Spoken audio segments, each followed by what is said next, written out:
சமூகத்திலே நாம் ஒன்றிணைந்து கர்த்தருடைய நாமத்தை மகிமைப்படுத்தும்படியாக இந்த ஆரம்ப ஆராதனையிலே நாம் ஒருமனப்படத்தக்கதாக தேவன் செய்த மாபெரும் கிருபைக்காக அவருடைய சித்தத்திற்காக கோடான கோடி ஸ்தோத்திரத்தையும் நான் நன்றியும் ஏறெடுக்க கடமைப்பட்டிருக்கிறேன்.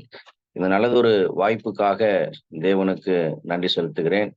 இந்த வாய்ப்பை அடியானுக்கு ஏற்படுத்தி கொடுத்த திருமதி எமல்டா மார்ஷல் அவர்களுக்கும் மனமார்ந்த நன்றியை நான் தெரிவித்துக் கொள்கிறேன். இந்த நாளிலும் ஆண்டவருடைய வார்த்தையை நாம் படிப்பதற்கு முன்பதாக நம் கண்களை மூடி ஜெபம் செய்து இந்த ஆண்டுடைய வார்த்தையை நாம் தியானிப்பதற்கு கடந்து செல்வோம். எங்களை அன்பாய் நேசித்து வழி நடத்துகிற எங்கள் அன்பு தகப்பனே, இந்த நாளிலும் இந்த பரிசுத்தமான ஓய்வு நாள் ஆரம்ப ஆராதனைக்குள்ளாக நாங்கள் கடந்து வந்திருக்கிறோம். உம்முடைய ஜீவனுள்ள வார்த்தையை நாங்கள் தியானிக்கும் போது பரலோகத்தின் பிதாவே, இந்த வார்த்தைகளை நாங்கள் அறிந்து கொள்ளவும், அதை உணர்ந்து கொள்ளவும், புரிந்து கொள்ளவும், அதன்படி நடக்கவும் இந்த நாளிலே எங்களுக்கு கிருபை செய்யும். எங்களை முழுமையாக எங்கள் இருதயத்தை உம்முடைய கரத்திலே வைக்கிறோம். நீரே வழி நடத்தும்படியாக உம்முடைய சமூகத்திலே வந்து நிற்கிறோம். எங்களோடு கூட இருந்து உம்முடைய பிரசன்னத்திலே அன்பு தேவனே எங்களை வழிநடத்தி இந்த ஜீவனுள்ள வார்த்தைகளை நாங்கள் உணர செய்யும். எல்லா வல்ல இயேசு நாமத்தில் ஜெபங்கேளும் எங்கள் ஜீவனுள்ள நல்ல பிதாவே, ஆமென். இது ஒரு விசேஷித்தமான நேரமாக இருக்கிறது. ஆண்டோடைய பிரசனம் நம்மோடு கூட இருக்கிறது. ஒருவேளை நாம் பல இடங்களில் இருந்து நாம் இந்த இணைப்பின் மூலமாக நாம் இணைந்திருந்தாலும் கூட ஆண்டவருடைய பிரசனம் நாம் எல்லோருடைய உள்ளத்திலும் இருக்கிறது என்பதை நாம் உணர்ந்து இந்த ஜீவனுள்ள வார்த்தையை படிப்பதற்காக நாம் கடந்து செல்வோம். இது ஒரு மகத்துவமான சந்தோஷமான ஒரு நேரமாக இருக்கிறது. மற்ற நேரங்களை பார்க்கிலும் ஆண்டவருடைய வார்த்தையை படிப்பது ஒரு விசேஷித்த நேரமாக நம்மளுக்கு இருக்கிறது என்பதை நாம் ஒவ்வொருவரும் உணர்கிறோம். அதே உணர்வோடு இந்த நாளிலும் இந்த ஜீவனுள்ள வார்த்தையை நாம் படிக்க இருக்கிறோம். ஆண்டுடைய வசனம் இவ்விதமாக சொல்லுகிறது. சங்கீதம் 51:10 தேவனே சுத்த இருதயத்தை என்னிலே சிருஷ்டியும், நிலவரமான ஆவியை என் உள்ளத்திலே புதுப்பியும் அப்படின்னு சங்கீதம் 51:10 சொல்லப்படுகிறது. இந்த வசனத்தை வாசிக்கும் போதெல்லாம் பலவிதமான சிந்தைகள், எண்ணங்கள் அதிகமாக என்னிலே ஓடுவது உண்டு. அதாவது ஆண்டவர் ஒரு தேவன், ஒரு சிருஷ்டிகராக இருக்கிறார், ஒரு படைப்பாளியாக இருக்கிறார். தாவீது இந்த வசனத்தை எழுதும் போது தாயின் கருவிலே ஒரு அற்புதமாக ஆண்டவர் படைத்து அவரை அழைத்திருக்கிறார், அவரை தெரிந்து கொண்டிருந்திருக்கிறார். அவருடைய அழைப்பையும் தெரிந்து கொள்ளுதலையும் உறுதி செய்யும்படியாக தாவீது அதற்கேற்றபடி பல சூழ்நிலைகளிலே ஆண்டவருடைய சமூகத்திலே பலவிதமான காரியங்களை உணர்ந்தவராக, அறிந்தவராக, ஆண்டவருக்கு மிகவும் பிரியமுள்ளவராக இருந்திருக்கிற ஒரு சூழ்நிலையை அநேகமாக நம் வேதத்திலே படிப்பதுண்டு. அதே போல ஆண்டவர் கர்த்தராகிய இயேசு கிறிஸ்து தாவீதின் வம்சத்திலே அவர் என்ன செய்திருக்கிறார், அந்த வம்சத்திலே பிறந்திருக்கிறார். அதை ஒரு வாய்ப்பாக தாவீதுக்கு தேவன் என்ன செய்திருக்கிறார், கொடுத்திருக்கிறார் என்பதை நாம் வேதத்திலே படித்திருக்கிறோம். மத்தேயு 1 நம்ம என்ன செய்ய முடியும், 6 வாசிக்க முடியும். இப்படியாக இருந்த பிரியமாக இருந்த தாவீது இந்த ஒரு சங்கீதத்திலே தேவனே சுத்த இருதயத்தை என்னிலே சிருஷ்டியும் அப்படிங்கிறார். சுத்த இருதயத்தை என்னிலே சிருஷ்டியும், பொதுவாக உருவாக்கும் என்ற ஒரு காரியத்தை, மீண்டும் ஒரு சிருஷ்டிப்பை என்ன செய்கிறார், தேவனிடத்தில் கேட்கிறார். அது ஏன், எதனால் என்று வேதத்திலிருந்து ஒரு சில காரியங்களை நாம் ஆழமாக அறிந்து கொண்டு நம்முடைய வாழ்க்கைக்கு தேவையான காரியத்தை ஆண்டவர் உணர்த்த இருக்கிறார் என்ற சிந்தையோடு நாம் இந்த காரியத்தை இந்த நாளிலே நாம் தியானிக்க இருக்கிறோம். தாவீதை குறித்து சொல்லும் போது 1 சாமுவேல் 16:18 நாம் வாசிக்கிறோம்.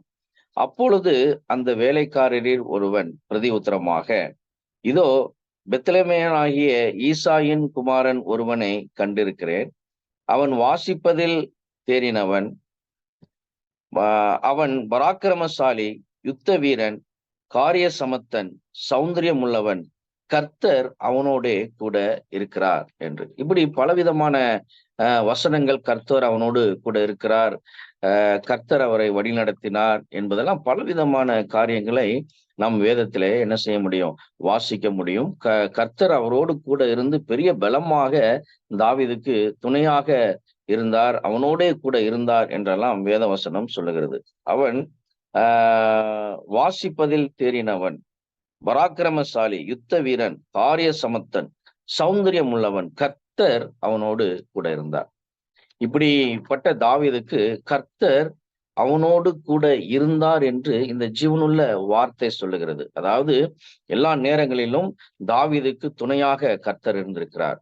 அவருக்கு ஒரு வலது கரமாக பலமாக தாவீதுக்கு இருந்திருக்கிறார். இந்த உலகத்தில் அநேக பேர் நம்மோடு கூட இருக்கலாம், பெற்றோர் இருக்கலாம், சகோதரர் இருக்கலாம், பலவிதமான நம்மளுக்கு அதிகாரம் இருக்கலாம், பலன் இருக்கலாம், சௌந்தரியம் இருக்கலாம், நம்ம மற்ற அநேக காரியங்களை ரொம்ப தெரிந்தவர்களாக இருக்கலாம், திறமசாலிகளாக இருக்கலாம். இதுவெல்லாம் இருந்தாலும் எந்த விதமான பிரயோஜனமும் நமக்கு இல்லை. கர்த்தர் நம்மோடு கூட இருக்கும்போது பெரிய காரியங்களை செய்ய முடியும் என்பதை வேத வார்த்தையில அநேக காரியங்கள் நம்மளுக்கு உணர்த்துகிறது. இன்றைக்கு இந்த உலகத்தில் உள்ள மனிதனானவன் அதை உணராதபடி தன்னுடைய சொந்த அறிவு, பலன், அதிகாரம், பதவி, இப்படி பலவிதமான காரியத்தை நம்பி வாழ்வது நிமித்தமாக பலவிதமான தோல்விகளை நாம் அடைகிறோம். ஆனா இங்க வேத வசனம் சொல்கிறது, இதெல்லாம் இருந்தாலும் தாவீதினுடைய எல்லா விதமான வெற்றிகளுக்கும் எல்லா விதமான அவனுடைய வழிநடத்தலுக்கும் காரணம் என்ன அப்படின்னு சொன்னா, கர்த்தர் அவனோடு கூட இருந்தார் என்று வேத வசனம் என்ன செய்கிறது, மிக தெளிவாக நம்மளுக்கு இங்கு எடுத்துரைக்கிறது அப்படின்னு பார்க்கிறோம். அநேக காரியங்களிலே 1 சாமுவேல்ல 17:45 வசனத்துல நீங்கள் எழுதி வைத்துக் கொள்ளுங்க. அதில் வாசிக்கும் போது ஆண்டவர் பெரிய வெற்றியை என்ன செய்கிறார், தாவீது கேட்டவுடன் என்ன செய்கிற ஒரு காரியத்தை நம்ம என்ன செய்கிறோம், அதாவது ஆண்டவருடைய நாமத்தினாலே உங்கள் மத்தியில வந்திருக்கிறேன் அப்படின்னு என்ன செய்வார், ஒரு காரியத்தை சொல்வார். அதனால அவரோடு தாவீதோடு கூட இருந்தார் என்பதை நம்ம பார்க்கிறோம்.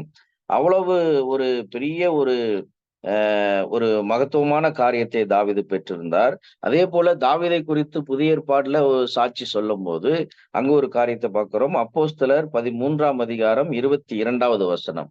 அப்போஸ்தலர் 13:22 வசனம் என்ன சொல்கிறதுன்னா, பின்பு அவர் அவனை தள்ளி தாவீதை அவர்களுக்கு ராஜாவாக ஏற்படுத்தி ஈசாயின் குமாரனாகிய தாவீதை என் இருதயத்திற்கு ஏற்றவனாக கண்டேன், எனக்கு சித்தமானவைகளை எல்லாம் அவன் செய்வான் என்று அவனை குறித்து சாட்சி கொடுத்தார். அதாவது என்னன்னா, என் இருதயத்திற்கு ஏற்றவனாக கண்டேன், அவன் எனக்கு என்ன செய்வான் அப்படின்னா சித்தமானவைகளை எல்லாம் செய்வான். அதாவது என் இருதயத்துக்கு ஏற்றவன் என்று வேதம் சொல்லுது. இப்படியெல்லாம் தாவீதை குறித்து நம்ம படிக்கிறோம். நம்மளுடைய வாழ்க்கையிலும் இப்படி பலவிதமான காரியங்களை இன்றைக்கு ஆண்டுடைய சமூகத்திலே கூடியிருக்கிற பிள்ளைகள் உங்கள் வாழ்க்கையிலே உணர்ந்திருக்கலாம். கர்த்தர் நம்மோடு கூட இருக்கிறார், கர்த்தர் நம்மை வழி நடத்துகிறார், கர்த்தர் நம்மளுக்கு துணையா இருக்கிறார். கர்த்தருடைய பிரசன்னத்தை நம்ம அநேக வேளையிலே இன்றைக்கு நாம் என்ன செய்திருக்கிறோம், உணர்ந்திருக்கிற நிமித்தமாக தான் ஆண்டவருடைய ஜீவனுள்ள வார்த்தையை படிப்பதற்கு நாம் எல்லா சூழ்நிலையிலும் ஆவலாக இருக்கிறோம்.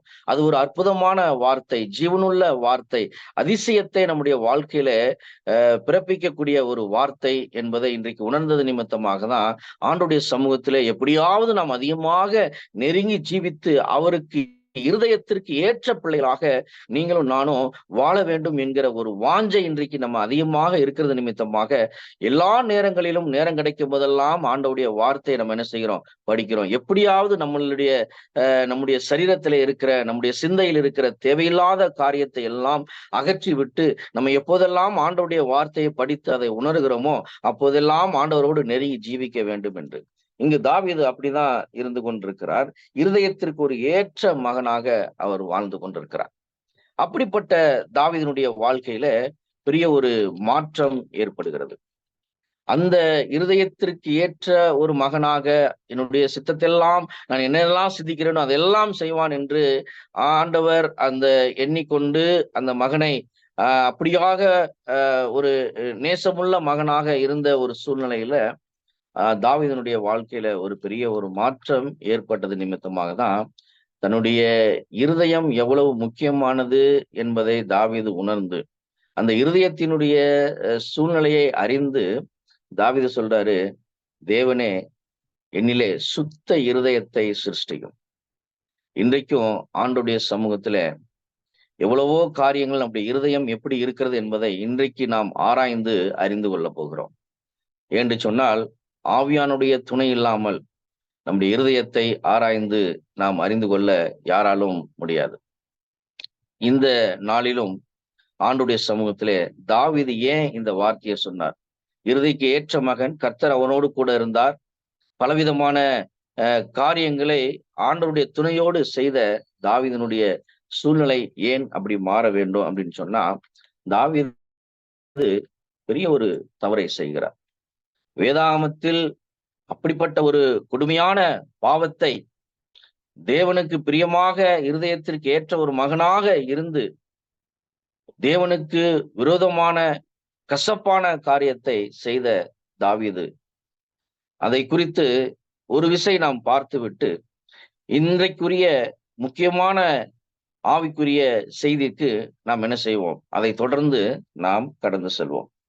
2 சாமுவேல் 11ஆம் அதிகாரம் 2, 3வது வசனங்களை நாம் வாசிக்கும் போது, 2 சாமுவேல் 11ஆம் அதிகாரத்திலே 2, 3வது வசனங்களை நாம் வாசிக்கும் போது, அதாவது இது இது இந்த இந்த எடுத்துக்காட்டின் மூலமாக பெரிய ஒரு காரியத்தை ஆண்டவர் நமக்கு உணர்த்த இருக்கிறார். ஒரு நாள் சாயங்காலத்தில் தாவீது தன் படுக்கையில் இருந்து எழுந்து அரண்மனை உப்பிரிகையின் மேல் உலாத்தி கொண்டிருக்கும் போது ஸ்நானம் பண்ணும் ஒரு ஸ்திரியை உப்பிரிகையிலே மேலிருந்து கண்டான்.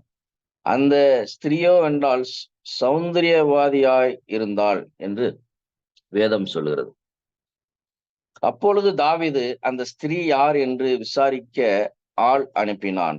அவள் எலியாமின் குமாரத்தையும் ஏத்தியனாகிய உரியாவின் மனைவியுமாகிய பத்சேபாள் என்றார்கள். அதாவது என்ன அப்படின்னா, இங்கதான் ஒரு காரியத்தை நம்ம ஆழமாக படிக்க இருக்கிறோம். அதாவது தாவீது அரசனாக இருக்கும்போது தாவீதுக்காக என்ன செய்யறாங்க, போர் செய்வதற்காக யுத்த களத்திலே அங்க போர் வீரர்கள் என்ன செய்து கொண்டிருக்கிறார்கள், யுத்தத்திற்காக அங்க நின்று கொண்டிருக்கிறார்கள். அப்படிப்பட்ட வேளையிலே தாவீது ஆண்டவருடைய சமூகத்திலே முழங்கால் படியிட்டு அந்த யுத்தத்திலே வெற்றி பெறுவதற்காக அவன் செய்ய வேண்டிய வேலையை அவன் முதலாவது தவறுகிறான். அவன் என்ன செய்கிறான், அவன் சந்தோஷமாக அவன் நித்திரை செய்து கொண்டு அப்ப என்ன செய்கிறான், நித்திரையிலிருந்து எழுகிறான். அங்கு போராடி கொண்டிருக்கிற மக்களுக்காக ஆண்டவருடைய சமூகத்திலே அவன் முழங்கால் படியிட்டு ஜெபித்து கொண்டிருக்கிற வேலையாக அது இருக்க வேண்டும். சரி, அவன் செய்த வேலையை அவன் முதலாவது தவறுகிறான்.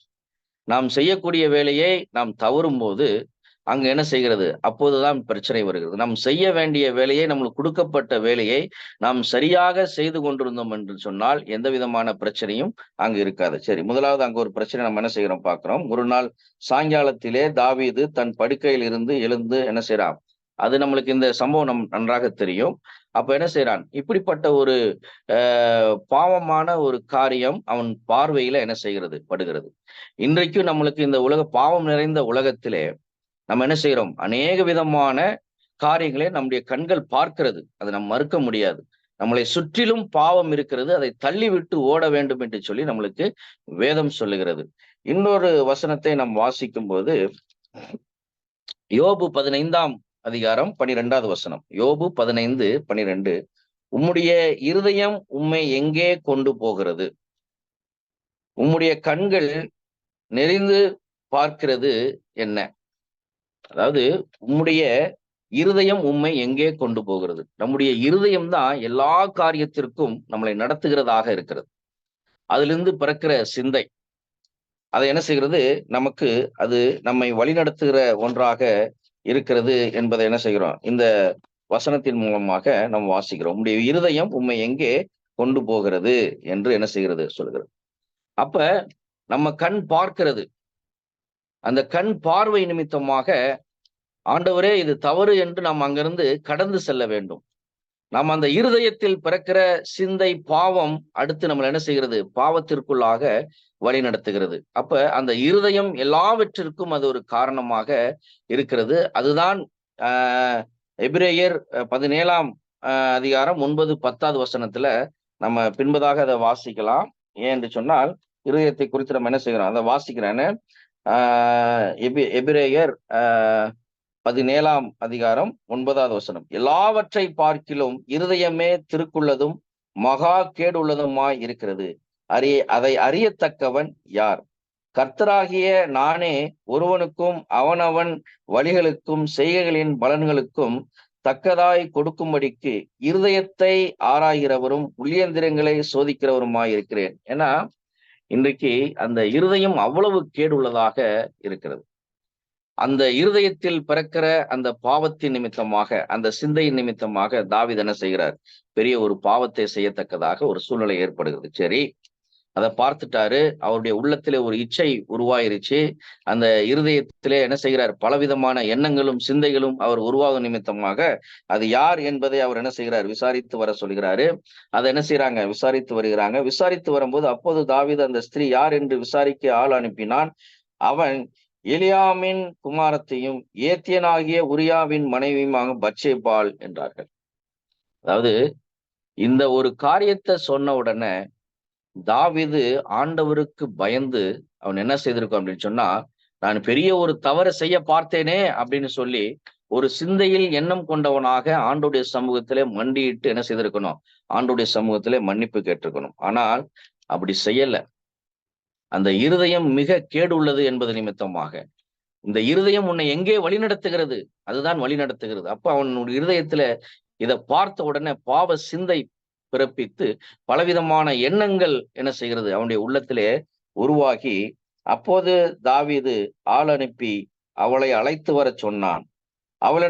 அவளிடத்தில் வந்தபோது அவளோடு சயனித்தான். பிற்பாடு அவள் தன் தீட்டு நீங்கும்படி சுத்திகரித்து கொண்டு தன் வீட்டுக்கு போனாள் என்று சொல்லுகிறது. இந்த சம்பவம் நம்மளுக்கு நன்றாக தெரியும். தாவீது என்ன செய்கிறாரு? அவள் இருதயத்தில் பிறந்த அந்த பாவ சிந்தையத்தின் நிமித்தமாக பாவத்தை செய்கிறார். இது எவ்வளவு பெரிய கொடுமை தெரியுங்களா? எவ்வளவு ஒரு துரோகம், எவ்வளவு விரோதமான காரியங்கள் தெரியுமா? ஏன் அப்படின்னு சொன்னா, அவன் யார் என்று கேட்ட உடனே சொன்ன உடனே அவன் என்ன செய்திருக்கணும்? பயந்திருக்கணும். ஏன் அப்படின்னு சொன்னா 2 சாமுவேல் 23ஆம் அதிகாரம் 8, 34, 39வது வசனத்தை நீங்க வாசித்து பாருங்க. அதுல என்ன சொல்லப்படுகிறது அப்படின்னு சொன்னா, 2 சாமுவேல்ல 23ஆம் அதிகாரத்துல நீங்க வாசிக்கும் போது அங்க என்ன சொல்லப்படுகிறது அப்படின்னு சொன்னா 34வது வசனத்துல மகாத்தியனின் குமாரனாகிய அகாஸ்பாயின் மகன் எலிபெலேத் கிளியோனாகிய அகித்தோப்பேலின் குமாரன் ஏலியாம் என்பவைகளே. அதாவது இங்கு ஒரு சில அவருடைய பேர் என்ன செய்யப்படுகிறது? எலியாம் என்று என்ன செய்யப்படுறது? சொல்லப்படுகிறது. அகித்தோப்பேல் என்று என்ன செய்யப்படுகிறது? சொல்லப்படுகிறது. 39ஆம் வசனத்துல ஏத்தியனாகிய உரியா என்பவர்களே என்று சொல்லப்படும். இவர்கள்லாம் யார் அப்படின்னு சொன்னா, இவர்கள் எல்லோரும் தாவீதுக்கு கொடுக்கப்பட்ட பராக்கிரமசாலிகள். தாவீதோடு எல்லா சூழ்நிலையிலும் அவருக்கு துணையா இருந்து அவரை பாதுகாத்து அவருடைய உயிருக்கு எந்த விதமான ஆபத்தும் வந்துவிடக் கூடாது என்று அவரோடு துணையாக இருந்த பிள்ளைகள் தான் இவங்க எல்லாரும் பராக்கிரமசாலிகள்.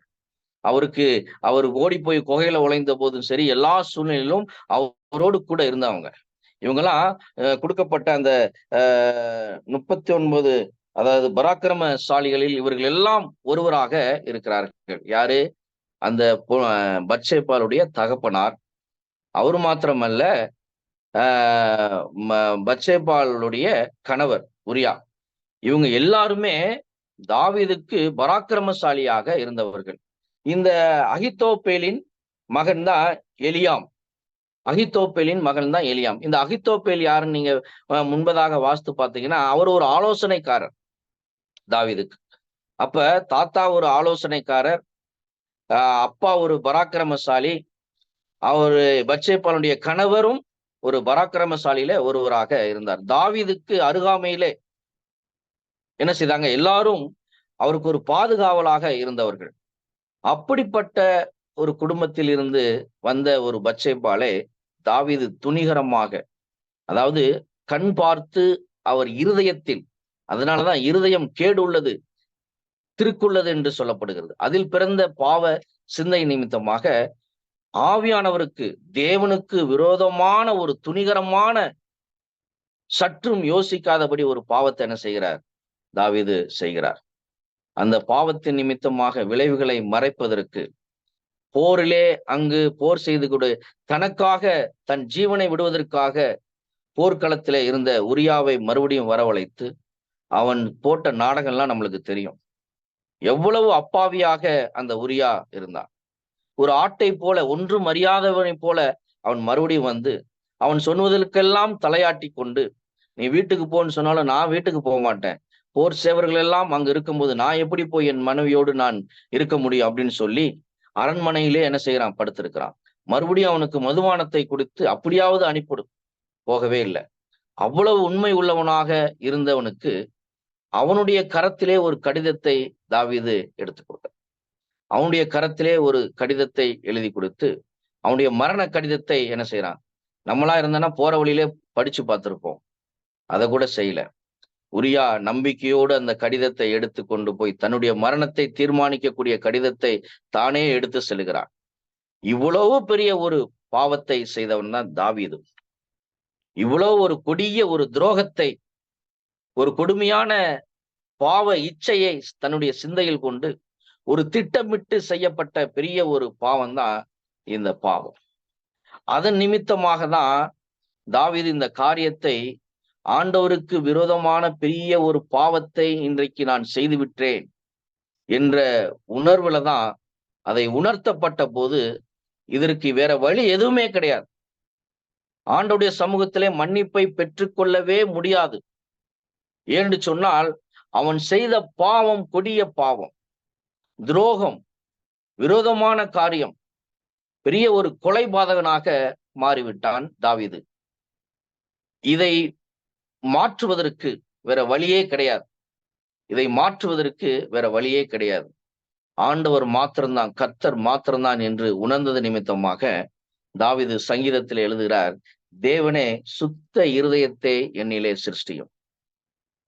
கிறிஸ்துவுக்குள் பிரியமானவர்களே, ஏன் இன்றைக்கு நீங்களும் நானும் ஆண்டவருடைய சமூகத்திலே இப்படிப்பட்ட காரியங்கள் நம்மிடத்தில் இருப்பது என்று சொன்னால், இன்றைக்கு வாசிக்க போகிற வசனத்தின்படி ஏதாவது காரியம் நம்மிடத்தில் இருக்கும் என்று சொன்னால், நீங்களும் நானும் பரலோக ராஜ்யத்திற்கு செல்ல முடியாது.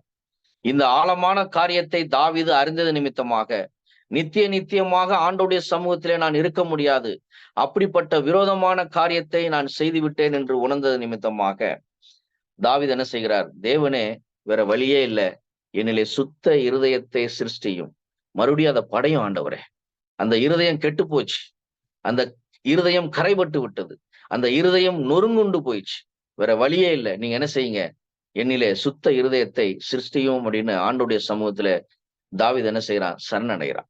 ஏன் அப்படின்னா, வெளிப்படுத்தல் 21ஆம் அதிகாரம் 27வது வசனம், வெளிப்படுத்தல் 21:27வது வசனம் என்ன சொல்கிறது அப்படின்னு சொன்னா, தீட்டுள்ளதும் அருவருப்பை பொய்யையும் நடப்பிக்கிறதுமாகிய ஒன்றும் அதிலே பிரவேசிப்பதில்லை, ஆட்டுக்குட்டியானவரின் ஜீவ புஸ்தகத்தில் எழுதப்பட்டவைகள் மாத்திரம் அதிலே பிரவேசிக்கும். நல்லா புரிஞ்சுங்க. இன்னைக்கு நீங்களும் நானும் கர்த்தர் நம்மோடு கூட இருக்கிறார் என்று என்ன செய்திருக்கலாம், பல வேளையில உணர்ந்திருக்கலாம். கர்த்தர் நம்மளை வழி நடத்துகிறார் என்ற நம்பிக்கையோடு நீங்களும் நானும் வாழலாம்.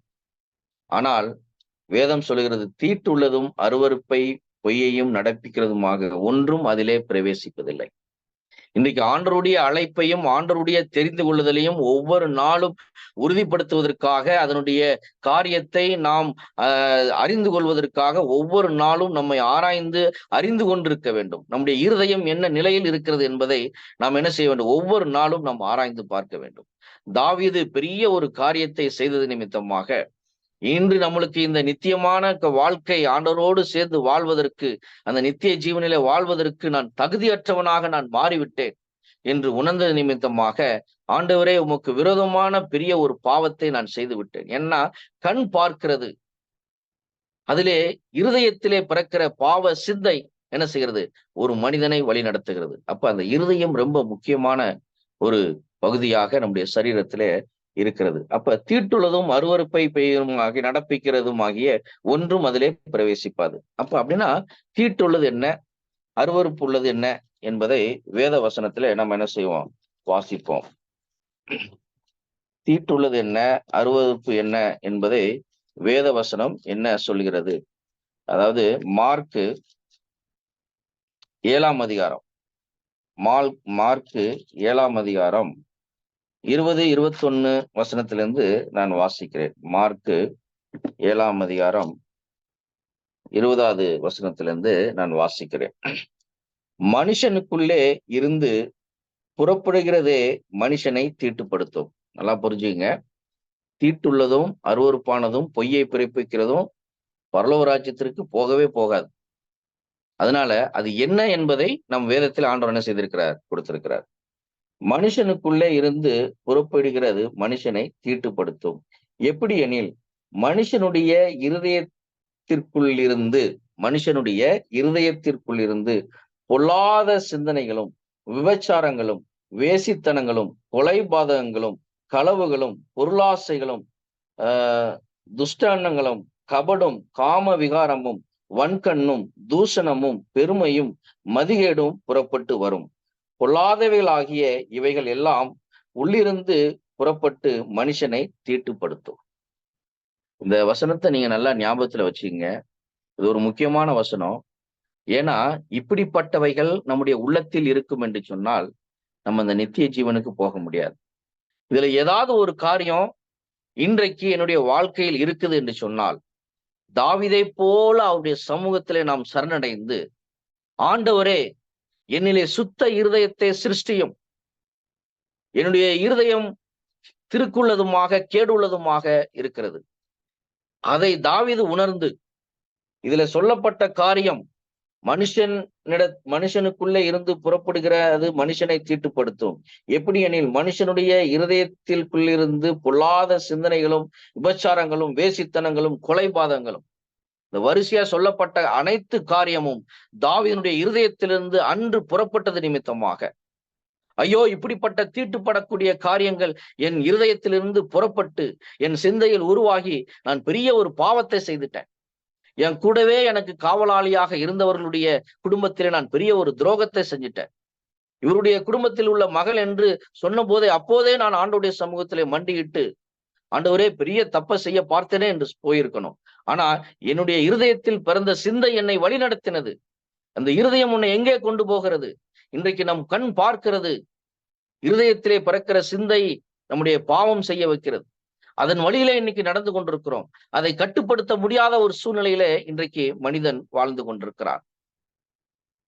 கொலைபாதகனாக மாறுகிறான், விபச்சாரக்காரனாக மாறுகிறான், பதவி வெறியனாக மாறுகிறான், பண ஆசை உள்ளவர்களாக. இன்றைக்கு இப்படிப்பட்ட காரியங்கள் நம்மிடத்தில் பிறக்கிறது நிமித்தமாக இன்றைக்கு நம்முடைய இருதயம் மகா கேடுள்ளதாக, இன்றைக்கு அது கரைபட்டதாக நாம் வாழ்ந்து கொண்டிருக்கிறோம். ஒருவேளை அப்படிப்பட்ட சிந்தைகள், எண்ணங்கள் நம்மிடத்தில் இருக்கும் என்று சொன்னால், இந்த நாளிலே ஆண்டவருடைய வார்த்தையை கேட்கிற அன்பான பிள்ளைகளே, இந்த எண்ணங்கள், சிந்தைகள் நம்முடைய இருதயத்தில் இருக்கும் என்று சொன்னால், அப்படிப்பட்டவர்கள் நிச்சயமாக ஆண்டவருடைய சன்னிதானத்திலே, அந்த நித்திய வாழ்க்கையில நாம் பங்கு பெற முடியாது என்று நான் சொல்லவில்லை, வேத வசனம் சொல்லுகிறது. தீட்டுள்ளதும் அருவருப்பானதும் பொய்யை பிறப்பிக்கிறது எதுவுமே எங்க செய்யாது பரலோகராஜ்.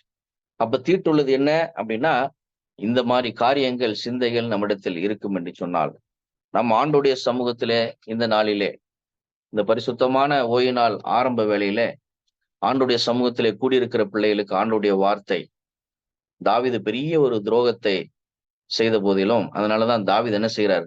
மனம் கசந்து அழுந்து, வேற வழியே இல்லை, ஆண்டவரே என்னிலே சுத்த இருதயத்தை நீர் சிருஷ்டியும். இன்னைக்கு நீங்களும் நானும் ஆண்டோடைய சமூகத்திலே கேட்கக்கூடிய காரியம் அதுவாக தான் இருக்கும். என் நடைகளை வழியை விட்டு விலகினதும், என் இருதயம் என் கண்களை பின்தொடர்ந்ததும், ஏதாகிலும் ஒரு மாசு என் கைகளில் ஒட்டி கொண்டிருந்தது உண்டானால், யோபு சொல்றார், யோபினுடைய ஜெபம் ஆண்டவர்ட்ட கேட்கிறார் என்னன்னா, என் நடைகள் வழியை விட்டு விலகினதும், என் இருதயம் என் கண்களை பின்தொடர்ந்ததும், ஒருவேளை என்னுடைய சமூகத்திலே என் கண்கள் ஏதாவது பாவத்தை பார்த்து என்னுடைய இருதயம் அதை பின்தொடர்ந்தது உண்டானால் அப்படின்னு சொல்றார். அப்ப இன்றைக்கு நம்முடைய இருதயம் தான் நம்மளை என்ன செய்கிறது? வழி நடத்தக்கூடியதாக இருக்கிறது. இன்னொரு காரியம், அப்போஸ்தலர் 7ஆம் அதிகாரம் 38, 39வது வசனம் என்ன சொல்கிறது அப்படின்னு சொன்னா, அப்போஸ்தலர் 7, 38, 39. இன்றைக்கு நம்ம ஒருவேளை இப்படிப்பட்ட வாழ்க்கை நம்மிடத்தில் இருக்கும் என்று சொன்னால், கிறிஸ்துவுக்கு பிரியமானவர்களே, நாம் சற்று என்ன செய்ய வேண்டும்? ஆண்டவருடைய சமூகத்திலே நம்மை அர்ப்பணிக்கிற பிள்ளைகளாக, நம்முடைய இருதயத்தை புதிதாக சிருஷ்டிக்கும்படியாக ஆண்டவருடைய சமூகத்திலே நாம் ஒப்பு கொடுக்கிற பிள்ளைகளாக இருக்க வேண்டும். சீனாய் மலையில் தன்னுடனே பேசின தூதனோடு தம்முடைய பிதாக்களோடும் கூட வனாந்தரத்திலே சபைக்குள்ள இருந்தவனும், நமக்கு கொடுக்கும்படி ஜீவ வாக்கியங்களை பெற்றவனும் இவனே. மோசேயை குறித்து நம்ம என்ன செய்யறோம்? வாசிக்கிறோம். இவனுக்கு நம்முடைய பிதாக்கள் கீழ்ப்படிய மனதாய் இராமல் இவனை தள்ளிவிட்டு தங்கள் இருதயங்களில் எகிப்துக்கு திரும்பி. இது ரொம்ப ஒரு முக்கியமான வார்த்தை. தங்களுடைய இருதயங்களில் என்ன செய்யறாங்க? எகிப்துக்கு திரும்பி. அதாவது தேவன் இஸ்ரவேல் ஜனங்களோடு கூட இருந்தார். அவர்கள் அடிமைத்தனத்திலிருந்து அவர்களை விடுதலை செய்தார். மேக ஸ்தம்பமாக, அக்னி ஸ்தம்பமாக அவர்களோடு கூட இருந்தார். அவங்க நடந்து போகும்போது அவங்க செருப்பு தேயில, ட்ரெஸ்ஸு கிளியில, பலவிதமான அற்புதங்களை பார்த்தாங்க, அதிசயங்களை பார்த்தாங்க. அவரோடு நடந்து கொண்டே போனாங்க. அவங்க கேட்கும் போதெல்லாம் கொடுத்தாரு. காடை வேணுமா? காடை. மன்னா வேணுமா? மன்னா. எல்லாவற்றையும், அவருடைய அற்புதங்களையும் அதிசயங்களையும், நம்ம யாரும் பார்த்திராத காரியத்தை அவர்கள் பார்த்தார்கள். செங்கடலை பிளந்தார், தரையிலே நடந்து சென்றார்கள். இப்படிப்பட்ட ஒரு சம்பவம் எங்கேயும் பார்த்திருக்க முடியாது. அவ்வளோ பெரிய அற்புதமான காரியங்களை இஸ்ரவேல் ஜனங்களுக்காக செய்தார். இன்றைக்கும் அதே போல பாவ அடிமைத்தனத்தில் இருந்த உங்களையும் என்னையும் ஆண்டவர் விடுதலை செய்து, யாருக்கும் செய்ய முடியாத, யாருக்கும் கிடைக்காத ஒரு பாக்கியத்தை உங்களுக்கும் எனக்காக, ஒரு அற்பமான தூசிகளுக்காக, குப்பைகளுக்காக கல்வாரி சிலுவையிலே அவர் மரித்து, அவர் அவமானப்படுத்தப்பட்டு, அடிக்கப்பட்டு, இரத்தம் சிந்தப்பட்டு, இத்தனை பாடுகளும் உங்களுக்கும் எனக்காக, நமக்காக அவர் பாடுபட்டு, இன்றைக்கும் இந்த சத்தியத்திற்குள்ளாக நிலைத்திருக்கும்படியாக, அநேக அதிசயங்களை, அற்புதங்களை நாம் காணும்படியாக தேவன் செய்கிறார். இஸ்ரவேல் ஜனங்களைப் போல அன்றைக்கு இஸ்ரவேல் ஜனங்கள் இத்தனை காரியத்தையும் அவர்கள் கண்டிருந்து அவர்கள் என்ன செய்தாங்கன்னா, தங்கள் இருதயங்களிலே எகிப்துக்கு திரும்பினார்கள். அவங்க சரீரம் அங்கு இருந்தது. ஆண்டவருடைய மகிமையை அவர்கள் பார்த்தார்கள். ஆண்டவருடைய அற்புதத்தை அவர்கள் பார்த்தார்கள். எல்லாவற்றிலும் அவர்களுடைய பிரசனம் அங்கு இருந்தது. ஆனால் கிறிஸ்துவுக்குள் பிரியமானவர்களே, அவங்க இருதயத்துல எங்க இருந்தாங்க? எகிப்தை விட்டு அவங்க வரவே இல்லை. அவங்க கானான் தேசத்திற்கு போக முடியாத பெரிய ஒரு காரணம் இதுதான். ஏன்னா எல்லா காரியத்தையும் பார்த்தாங்க, எல்லா காரியத்தையும் உணர்ந்தாங்க, ஆண்டவரிடத்தை எல்லா காரியத்தையும் அவர்கள் பெற்றுக்கொண்டார்கள். ஆனால் வாக்குத்தத்தம் பண்ணின ஒரு காரியத்தை அவர்களால் பெற்றுக்கொள்ள முடியவில்லை. கானான் தேசத்திற்குள்ளாக அவர்கள் செல்ல முடியவில்லை. ஏன்னு சொன்னால் அவர்களுடைய இருதயம் எகிப்திற்கு திரும்பியது. அதுதான் முக்கியமானது. இன்றைக்கும் நீங்களாலும் ஆலயத்துக்கு செல்லலாம், ஆண்டவருடைய வார்த்தையை கேட்கலாம், ஆண்டவருடைய அற்புதங்களை நாம் காணலாம், ஆண்டவர் நம்மோடு கூட இருக்கிறார் என்பதை நாம் உணரலாம், ஆண்டவர் எங்களை வழி நடத்துகிறார் என்று சந்தோஷமாக நாம் சொல்லிக் கொள்ளலாம். ஆனால் கிறிஸ்துவுக்கு பிரியமானவர்களே, உங்களை என்னையும் தீட்டுப்படுத்தக்கூடிய காரியம் நம்முடைய சரீரத்திலே, நம்முடைய இருதயத்திலே அது இருக்கும் என்று சொன்னால், இருதயத்திலே எகிப்துக்கு திரும்புகிற பிள்ளைகளாக நீங்களும் நானும் வாழ்வோம் என்று சொன்னால், கடைசியிலே வாக்குத்தத்தம் பண்ணின அந்த நித்திய ஜீவனை நீங்களும் நானும் பெற்றுக்கொள்ள முடியாது. ஒருவேளை இந்த சத்தியத்திலே நாம் என்ன செய்யலாம்? பல வருஷங்களாக இருக்கலாம்.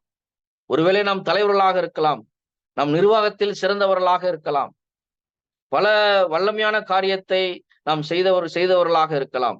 இதெல்லாம் இருந்தாலும் அதுல எந்த விதமான பிரயோஜனம் இல்லை. உங்களிடத்தில் ஆண்டவருடைய சமூகத்திலே தீட்டுப்படுத்தக்கூடிய காரியம், இன்று நம்ம மார்க்கில வாஸ்த காரியம், ஏதாவது ஒன்று இன்றைக்கு நம்முடைய இருதயத்திலே இருந்து நம்முடைய சிந்தையை தவறான வழியிலே நடத்தி கொண்டிருக்கும் என்று சொன்னால், கிறிஸ்துவுக்குள் பிரியமானவர்களே, இன்றே உங்கள் இருதயத்தை ஆண்டவருடைய சமூகத்திலே ஒப்பு கொடுத்து, ஆண்டவரே, வேற யாரும் இல்லை, என்னிலே சுத்த இருதயத்தை நீர் சிருஷ்டியும், நிலைவரமான ஆவியே என்னிலே தார்.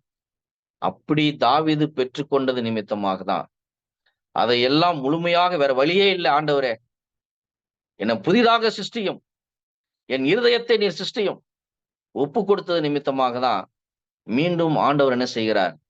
மன்னிப்பினுடைய மகிமையை வெளிப்படுத்துகிறார். அன்பிலே பூரணம் உள்ளவர் என்பதை வெளிப்படுத்துகிறார். இரக்கத்திலே ஐஸ்வர்யம் உள்ளவர் என்பதை வெளிப்படுத்துகிறார். பெரிய துரோகமான பாவத்தை செய்த போதும் மன்னித்து அவர் ஏற்றுக்கொள்ளுகிறார். ஏற்றுக்கொண்டது நிமித்தமாக தான் தாவீது வம்சத்திலே ஆண்டவர் என்ன செய்கிறாரு? மத்தேயுல வாசிக்கும் போது தெரியும். தாவீது வம்சத்திலே, ஈசாயின் மகனாக தாவீது வம்சத்துல வருகிறார். உரியாவின் மனைவியாகி அப்படின்னு உரியாவையும் என்ன செய்கிறாரு? அந்த மத்தேயுல நீங்க வாசிக்கும் போது உரியாவினுடைய பேர் கூட இருக்கும். தாவீது மனைவின் வராது, உரியாவின் மனைவினிடத்தில் இன்னாரை பெற்றான் அப்படின்னு தான் வரும். உரியாவின் மனைவினிடத்தில் ஆண்டவர் என்ன செய்யறாரு? உரியாவையும் நேசித்தது, உரியாவினுடைய அந்த அப்பாவித்தனத்தையும் ஆண்டவர் மதித்தது நிமித்தமாக உரியாவின் மனைவினிடத்தில் என்று அங்கு சொல்லப்பட்டிருக்கும். கிறிஸ்துவுக்குள் பிரியமானவர்களே, நீங்கள் உங்கள் இருதயத்தை ஆண்டவருடைய சமூகத்திலே ஒப்புக் கொடுங்க. ஜீவ புஸ்தகத்தில், ஆட்டுக்குட்டியானவருடைய ஜீவ புஸ்தகத்தில் எழுதப்பட்டவர்கள் மாத்திரம்தான் உள்ளே பிரவேசிக்க முடியும். ஆண்டவர் ஒரு முறை எழுதுனா அதை கிறுக்க மாட்டாருன்னு இல்லை, அதை கிறுக்கியும் போடுவார். நம்முடைய இருதயத்தில் திருக்குள்ளவர்களாக, கேடு உள்ளவர்களாக இருப்போம் என்று சொன்னால் அதை என்ன செய்வார்? அவர் கிறுக்கி போடக்கூடிய ஒரு சூழ்நிலை நம்மளுக்கு என்ன செய்ய வரும். இஸ்ரவேல் ஜனங்கள் இருதயத்திலே எகிப்துக்கு திரும்பினது போல நீங்களும் நானும் நாம் என்ன செய்யக்கூடாது? திரும்பக்கூடாது. எபிரேயர் 4ஆம் அதிகாரம் 7ஆம் வசனம் சொல்லப்படுகிறது, இன்று அவருடைய சத்தத்தை கேட்பீர்களாகில் உங்கள் இருதயங்களை கடினப்படுத்தாதிருங்கள். இன்னைக்கு பெரிய ஒரு காரியம் என்ன அப்படின்னு சொன்னா, ஆண்டோடைய வார்த்தை, ஜீவனுள்ள வார்த்தை எப்போதெல்லாம் கேட்கிறோமோ என்ன செய்யறோம்? நம்முடைய இருதயத்தை கடினப்படுத்துகிறோம்.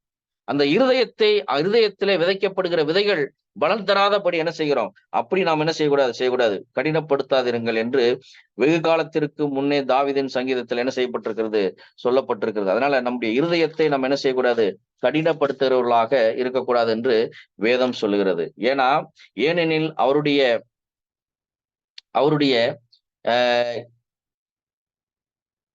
எபிரேயர்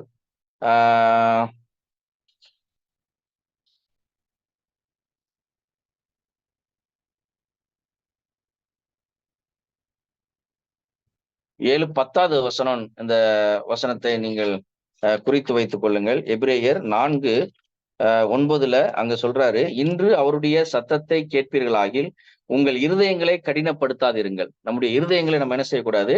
கடினப்படுத்தாத பிள்ளைகளாக நம்ம என்ன செய்ய வேண்டும்? இருக்க வேண்டும் என்று சொல்லி என்ன செய்கிறது? இந்த வேத வசனம் சொல்லுகிறது. ஒருவேளை நம்மளுக்கு வலுகிற இருதயம் இருக்கும் என்று சொன்னால் என்ன செய்ய முடியாது? ஆண்டவருடைய சமூகத்துல நாம் நெருங்கி போக முடியாது என்பதை வேத வசனம் என்ன செய்கிறது? சொல்லுகிறது. அதே போல சங்கீதம் 73:1 நம்ம வாசிக்கும் போது, சுத்த இருதயம் உள்ளவர்களாகிய இஸ்ரவேலுக்கு தேவன் நல்லவராகவே இருக்கிறார். யாரெல்லாம் சுத்தம் இருதயம் உள்ளவர்களாக இருக்கிறார்களோ கர்த்தர் நல்லவர் என்பதை ருசித்து பாருங்கள். யாரெல்லாம் சுத்தம் இருதயம் உள்ளவர்களாக இருக்கிறார்களோ அவர்களுக்கெல்லாம் கர்த்தர் நல்லவராகவே இருக்கிறார் என்பதை என்ன செய்கிறது? வேத வசனம் சொல்லுகிறது. அப்ப சுத்தம் இருதயம் உள்ளவர்களாக இருந்து ஆண்டவருடைய வார்த்தைக்கு, கற்பனைக்கு கீழ்ப்படுகிற பிள்ளைகளாக இருந்து அந்த கற்பனையின்படி செய்கிற பிள்ளைகளாக நீங்களும் நானும் இருப்பீர்கள் என்று சொன்னால் ஆண்டவருடைய ஜீவ புஸ்தகத்தில் எழுதப்பட்ட பிள்ளைகளாக நாம் என்ன செய்வோம்? அந்த நித்திய ஜீவனை அடையவர்களாக இருப்போம். அதாவது கற்பனையின் பொருள் என்ன அப்படின்னு ரோமர் 1ஆம் அதிகாரம் 21வது வசனம் சொல்லுகிறது. கற்பனையின் பொருள் என்னவெனில், சுத்தமான இருதயத்திலே நல் மனசாட்சியிலும் மாயமற்ற விசுவாசத்திலும் பிறக்கும் அன்பே. அது சுத்தமான இருதயத்தில், அந்த சுத்தமான இருதயத்தை தான் தாவீது என்னிலே சிருஷ்டியும் ஆண்டவரேன்னு சொல்றார். அந்த சுத்தமான இருதயத்திலும் நல் மனசாட்சியிலும் மாயமற்ற விசுவாசத்திலும் பிறக்கும் அன்பே. இந்த அன்பை தான் இன்றைக்கு ஆண்டவர் உங்களிடத்திலும் என்னிடத்திலும் எதிர்பார்க்கிறார். இதுல பிறக்கிற அன்பு பூரணமான அன்புங்க. எல்லாரையும் நம்ம நேசிப்போம், யாரையும் நம்ம விரோதிக்க மாட்டோம். ஆண்டவர் மேல உண்மையான அன்பு வச்சிருக்கிறது போல, நம்மளை நேசிக்கிறது போல பிறனை நேசிப்போம். இப்படிப்பட்ட தூய்மையான பூரணமான அன்பு ஒரு கிறிஸ்தவனிடத்தில் பிறக்கும் என்று சொன்னால் அவன் நிச்சயமாக, உறுதியாக ஆண்டவர் நமக்கு வாக்குத்தத்தம் பண்ணின அந்த நித்திய ஜீவனை பெற்றுக்கொள்வோம் என்பதில எந்த விதமான மாற்றமும் இல்லை என்பதை வேதம் நம்மளுக்கு என்ன செய்கிறது? தெளிவாக சொல்லுகிறது. எனவே அப்படிப்பட்ட ஒரு சுத்தமான காரியத்தை நம்ம என்ன செய்வோம்? பெற்றுக்கொள்கிற பிள்ளைகளாக இன்றைக்கு நீங்களும் நானும் வாழ்வோம். அது மன்னிக்கவும், அந்த வசனம் 1 தீமோத்தேயு 1ஆம் அதிகாரம் 5வது வசனம்.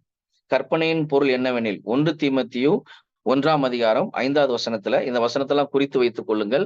மறுபடியும் இதை வாசிக்கும் போது ஆவியானவர் என்ன செய்வார்? உங்களுக்கு பல காரியங்களை வெளிப்படுத்துவார். அதோடு மாத்திரமல்ல, ரோமர் 1:21 சொல்லப்படுகிறது, அவர்கள் தேவனை அறிந்தும் அவரை தேவனென்று மகிமைப்படுத்தாமலும் ஸ்தோத்திரியாமலும் இருந்து தங்கள் சிந்தனைகளிலே வீணராக உணர்வில்லாத அவர்களுடைய இருதயம் இருளடைந்திருந்தது. அதாவது இன்றைக்கு அநேக கிறிஸ்தவ பிள்ளைகளுக்கு இந்த வசனம் ஒரு எச்சரிப்பணி வசனம். என்னன்னா, அவர்கள் தேவனை அறிந்தும் அவரை தேவனென்று மகிமைப்படுத்தாமலும், அவர் என்ன செய்யறாங்க? தேவனை அறிந்தும் அவரை தேவனென்று மகிமைப்படுத்தாமலும் ஸ்தோத்திரியாமலும் இருந்து தங்கள் சிந்தனைகளினாலே வீணர்களாக உணர்வில்லாத அவர்களுடைய இருதயம் இருளடைந்திருந்தது.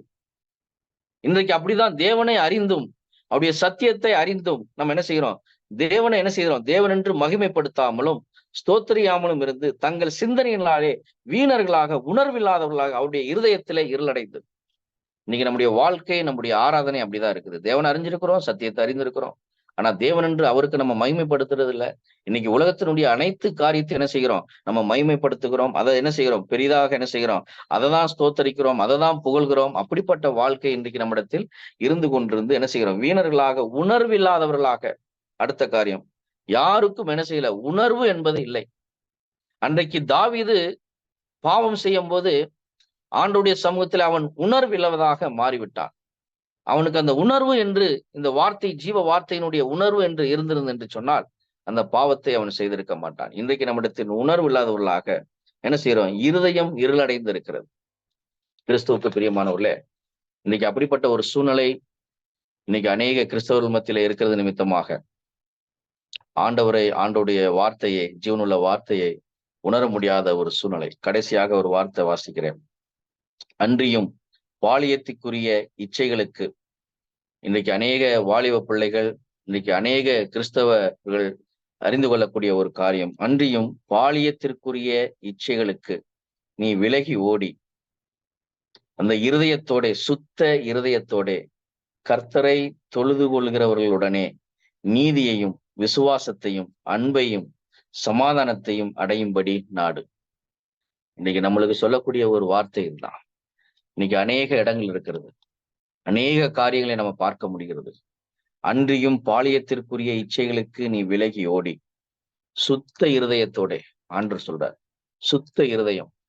அந்த இருதயம் ஒருவேளை நம்மகிட்ட இல்லை அப்படின்னு சொன்னா, தாவீது கேட்டது போல, ஆண்டவரே சுத்த இருதயத்தை நிலை சிருஷ்டியும். சுத்த இருதயத்தோட கர்த்தரை தொழுது கொள்ளுகிறவர்களுடனே, யாரெல்லாம் எங்க சுத்த இருதயத்தோடு கர்த்தரை தொழுது கொள்கிறாங்களோ நீதியையும் விசுவாசத்தையும் அன்பையும் சமாதானத்தையும் அடையும்படி நாடு. நீதியையும், நீதி அவருடைய கற்பனை, நீதியையும் விசுவாசத்தையும். விசுவாசம் ரொம்ப முக்கியம். விசுவாசம்தான் ஆண்டவருடைய சமூகத்திலே நாம் நெருங்கி போவதற்கு முதல் படியாக இருக்கிறது. ஃபர்ஸ்ட் ஸ்டெப் அதான்.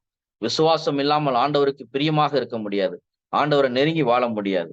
விசுவாசத்தையும் அன்பையும் சமாதானத்தையும் அடையும்படி ஆண்டவர் சொல்றாரு, என்னுடைய சமாதானத்தை நான் என்ன செய்றேன்? உங்களுக்கு வைத்து போகிறேன். உலகம் தரக்கூடிய மாதிரி அல்ல, என்னுடைய சமாதானத்தை உங்களுக்கு வைத்து போகிறேன் அப்படின்னு ஆண்டவர் சொல்லியிருக்கிறார்.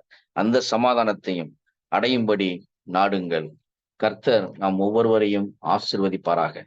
ஒருவேளை தீட்டுள்ளது நம்முடைய இருதயங்களிலே இருந்து பிறக்கும் என்று சொன்னார், ஒருவேளை மார்க்கில் சொன்னப்பட்ட காரியங்கள் ஏதாவது ஒரு காரியம் நம்மிடத்தில் இருக்கும் என்று சொன்னார், இன்று தினமே ஆண்டவருடைய சமூகத்துல போய் உங்க இருதயத்தை ஒப்படைத்து, என்னிலே சுத்த இருதயத்தை சிருஷ்டியும் ஆண்டவரே என்று ஒப்பு கொடுங்க. தாவீதுக்கு இறங்கினது போல உங்களுக்கும் எனக்கும் ஆண்டவர் இறங்குவார். நான் செய்த பாவத்தின் நிமித்தமாக நித்திய ஜீவனை அடைய முடியாது என்று உணர்ந்தது நிமித்தமாக தாவீதுக்கு வேற வழியே இல்லை, ஆண்டவருடைய சமூகத்திலே தன்னை அர்ப்பணித்து சுத்த இருதயத்தை சிருஷ்டியும் என்று சொன்னார். இன்றைக்கு நம் கடைசியாக வாசிக்கப்பட்ட வஸ்திரமும் அதை தான் சொல்றது. எல்லா இச்சைகளுக்கு நீங்க விலகி ஓடி சுத்த இருதயத்தோட நீங்க என்ன செய்யுங்க? எப்படிப்பட்டவைகளை நாடுங்கள்? நீதியையும் விசுவாசத்தையும் அன்பையும் சமாதானத்தையும் அடையும்படி நாடுங்கள். கர்த்தர் நாம் ஒவ்வொருவரையும் ஆசீர்வதிப்பாராக. ஆமென்.